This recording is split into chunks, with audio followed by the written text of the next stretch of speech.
औज़ुबिल्लाहि मिनश्शैतानिर्रजीम बिस्मिल्लाहिर्रहमानिर्रहीम अस्सलाम वालेकुम। डे 3 इन बाकू। और आज आप देख सकते हैं कि हमारी ऑन ग्राउंड की जो स्ट्रेटजी सेशन था जिसके लिए हम बाकू आए हैं उसकी हम सब ने शर्ट्स पहनी हुई हैं और अल्हम्दुलिल्लाह the tour is going very fine.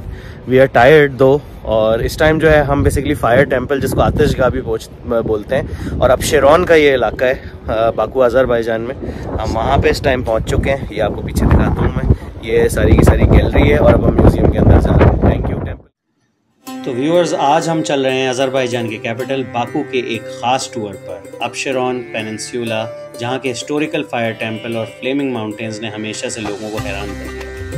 अगर आप हिस्ट्री, कल्चर और नेचर के शौकीन हैं तो ये जगह आपके लिए एक ड्रीम डेस्टिनेशन से कम नहीं।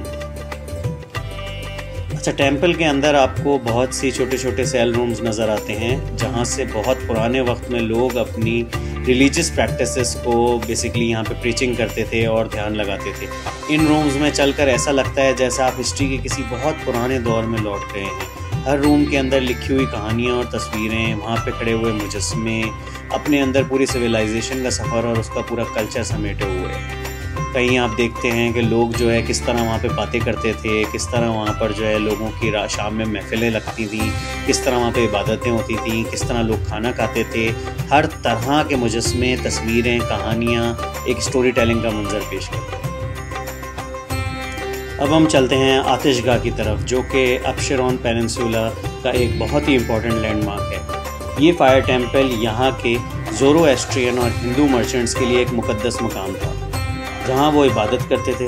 ये मंदिर आग के आसपास बनाया गया है क्योंकि ज़ोरोएस्ट्रियनिज़म में आग को बहुत ही मुक़द्दस माना जाता है। यहाँ आग के एटर्नल फ्लेम की कहानी सुनकर आप भी हैरान हो जाएंगे। समंदर के नीचे से आने वाली नेचुरल गैस की वजह से ये फ्लेम हमेशा जलती रहती है और लोग इसे देखने आज भी दूर दूर से आते हैं। आतिशगाह का असल मतलब है हाउस ऑफ फायर और ये नाम बिल्कुल फिट बैठता है इस मकाम पर। ये टेम्पल 17th और 18th सेंचुरी में अपनी पीक पर था जब यहाँ ट्रेड रूट्स पर सफ़र करने वाले ज़ोरोएस्ट्रियंस, हिंदूज़ और सिख्स अपनी इबादत के लिए रुकते थे।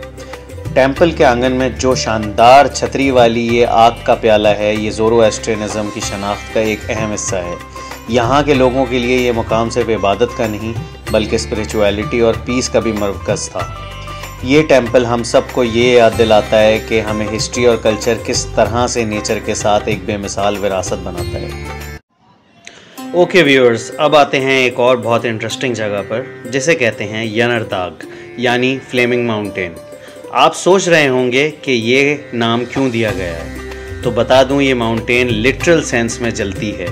हवा, गैस और एक चिंगारी और बस ये माउंटेन आग में ढल जाता है।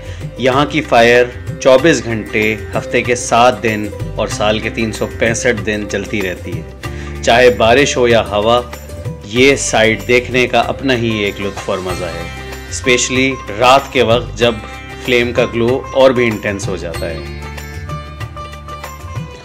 कहते हैं ये जलती हुई माउंटेन्स और उनका ये रॉ पावर अज़रबैजान की कल्चरल हेरिटेज का एक हिस्सा है। ये एक नेचुरल फिनोमिनन है जो यहाँ के लोगों को बहुत अरसे से अपनी तरफ खींचता आया है। यनरदाग पर बैठकर इस फायर को देखना एक अनफॉरगेटेबल एक्सपीरियंस है। ऐसा लगता है जैसे आप किसी कदीम कहानी का हिस्सा बन गए हैं।